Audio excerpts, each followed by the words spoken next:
My name is Debbie Chavez, and I'm a recovering listaholic.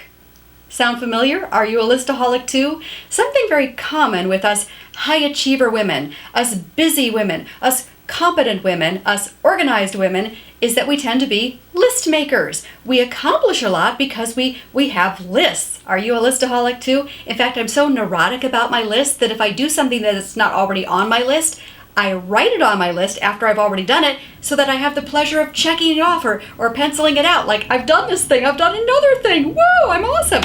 Yeah, I'm a listaholic, but what I've learned is that when I'm a listaholic and I'm driven and I'm this high achiever woman, I'm sometimes not a very peaceful wife. In fact, sometimes, I hate to say this, but sometimes I'm so driven by my list of things that I need to accomplish today, dusting and cleaning and this and that, that I don't even respond to maybe my daughter or my husband's frown on their face, or maybe they're really going through something hard and I don't even notice because I'm just barreling through my list of things to do. I'm not very attentive to what's going on in my family when I'm a slave to my to-do list. Maybe this is why in Luke 10, Jesus talked to Martha. Remember, she's the sister of Mary. Mary is just calmly doing the most important thing, sitting at Jesus' feet. Martha is running around like a chicken with her head cut off with her to-do list. I've got to take care of this and get the meal ready and get the house cleaned up.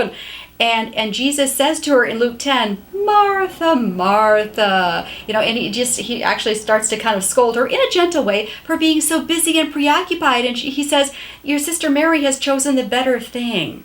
Ooh, kind of convicting, isn't it? So maybe we should strive every day to take a look at our to-do list and say, Lord, is there something I should scratch off this thing? Am I too scheduled, so highly scheduled in my high achiever mode that I'm not being even attentive to my family? Am I being so driven by this to-do list and all the things I want to accomplish that I'm not a peaceful wife? I mean, 1 Peter 3, kind of convicting about being a peaceful wife, a gentle and quiet spirit is very beautiful to our husbands.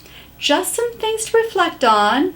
I'm going to reflect on them too. Maybe, just maybe, we need to re-examine our priorities and re-examine our to-do list and at least leave a little bit of margin where we can actually look at our husband or look at our children and think, ooh, do they need me? Do I need to respond to something that they're dealing with today? Just a thought for us high achievers.